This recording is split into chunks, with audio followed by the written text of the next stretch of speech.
Hey guys, welcome to the Being Beautifully Honest podcast and channel, and whatever platform you're listening to this on. I want to say thank you so much, and if you are already subscribed, I appreciate it, but if you are not yet, go ahead and hit that subscribe button, and if you're on YouTube, while you're at it, go ahead and hit that like button. It's like walking to the room and hitting that light switch. We just want to go ahead and brighten up the place, and let's get into this conversation. So recently, Candace Owens, who is known for going viral for making controversial comments on social media, which really that's just how she makes her money, because she pretty much is one of those people that loves to say things that are going to hit the nerves of people and cause people to be in an uproar. And I mean, I honestly feel like people who give her the time of day to go back and forth with her or just giving her what she wants. So if you just stop giving her what she wants, yeah, she's going to have the people that follow her who agree with a lot of the inflammatory things that she says and believes, of course. And that's, how she gets her money. But she's one of those people that feels like bad publicity is good publicity, because publicity is good whether it's supposedly bad or good. So I just wouldn't give her the time of day. But I am talking about this because in this situation, it is bothersome, because what she said is what she really meant that she didn't say. So this is what happened. So Kim Kardashian, who I do not follow, I don't buy any of their products. I'm just not in the Kardashian clique of consumers, but she has her brand Skims, which is a shapewear and underwear line, and they had an ad where it featured a woman in a wheelchair. And so after seeing this ad, Candace Owens, she made a post about it on Twitter. And she says, "Why do they do this? I don't know why this needs to be done. I'm just getting tired of all this inclusivity thing." And how bad that sounds when it comes to a African American woman saying something like that, because if a Caucasian woman said, "I'm just getting tired of all this inclusivity thing," what would that mean? Because if a Caucasian woman or a Caucasian man literally just came out and said those exact same words, "I'm just getting tired of this all inclusivity thing," most people would assume that they're talking about the ethnicity thing, not someone who is, say, of a certain weight, maybe overweight, maybe considered obese or morbidly obese, could be considered those things, but there's an ad campaign featuring this person because they want to include those who are not just of a certain weight or whatever. People are going to assume that the Caucasian man or Caucasian woman has said that is specifically talking about the ethnicity. And even if that's not what they meant, people are going to assume that's what they said. So people would jump down their throat and down their neck, and then they would have to come back and say, "No, I wasn't talking about the ethnicity. I have black friends. I just had a black friend over at dinner." Like, I'm just saying that's what the response would be. So to have an African American woman to say something like that, she is a product of that. Let's be clear.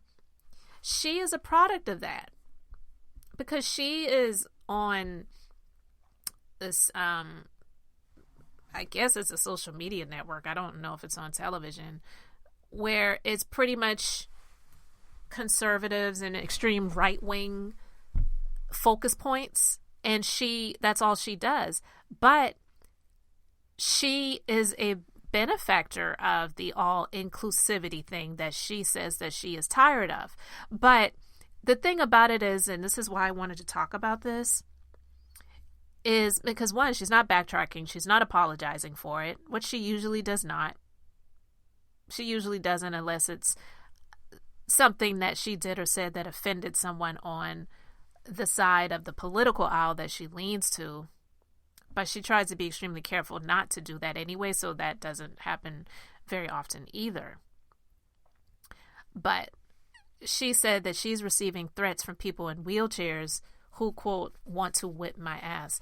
And I just think based on what she said, when she says, I'm just getting tired of this all inclusivity thing, she sees and deems a woman in a wheelchair, comparing that to a obese woman, a morbidly obese woman who would be in a Skims ad, or even a transgender woman. Like, that's really what she is correlating someone who has a physical disability to. And that is extremely scary and sad at the same time, because someone in a wheelchair either was in an accident or they were born with some congenital defects that cause them to not be able to have the use of their limbs, or, God forbid, like my father is an amputee. He had one of his legs partially amputated a couple of years ago. He uses a walker and a cane, and he also has a wheelchair.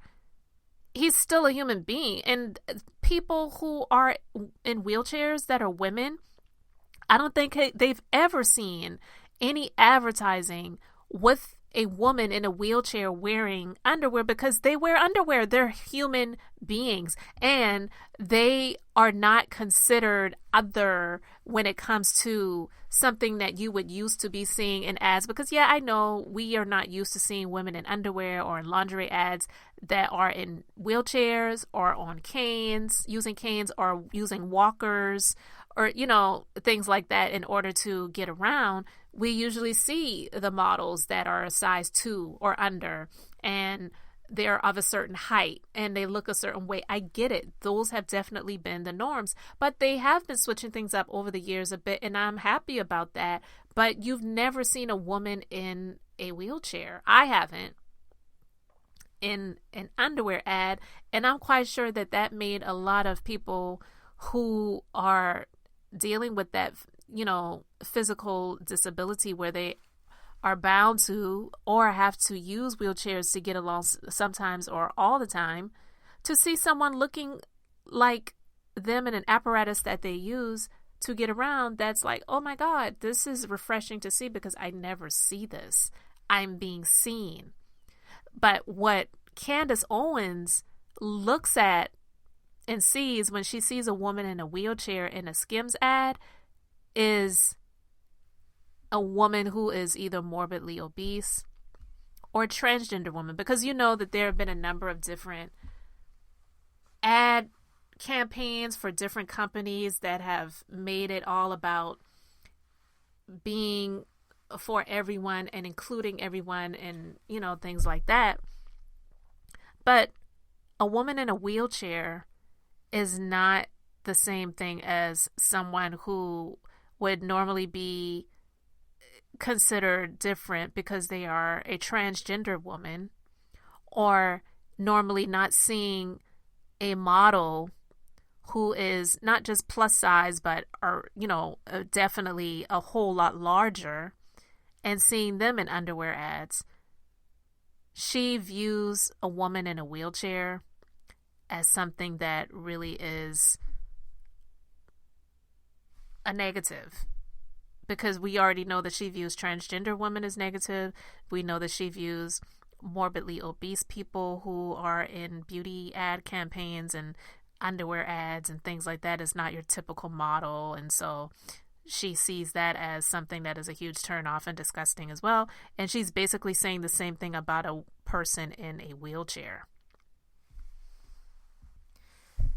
Candace Owens, she's clearly a very angry woman, and it's kind of ironic, you know, because you know the phrase angry black woman. I feel like she is the epitome of that, because she comes across as never happy, always having a problem with something or someone, and has to let everyone know about it. And this woman who is in a wheelchair being included in an underwear ad, I think is something that is really well past its time, should have been done sooner than now. And I may not be a supporter of the Kardashians, but I can say that this is something that they deserve kudos for. I think that is amazing. I really do. But she sees a woman in a wheelchair in an underwear ad as something negative. So basically what she's seeing is she's just looking at this woman as, oh, here we go, another man in a skirt, or another transgender woman taking the place of women, or here we go, another obese woman that they're putting in our faces and saying body positivity, take it or leave it. That's basically what she's equating a woman in a wheelchair to. And I think that is absolutely crazy and sad. So I just wanted to talk about that, guys. You let me know your thoughts about it in the comment section below. Thank you so much for subscribing to the platform, liking this video. This is Beth, and I'm just being beautifully honest. So until the next time, I just wanted to keep it brief, beautiful, and now I'm going to say bye.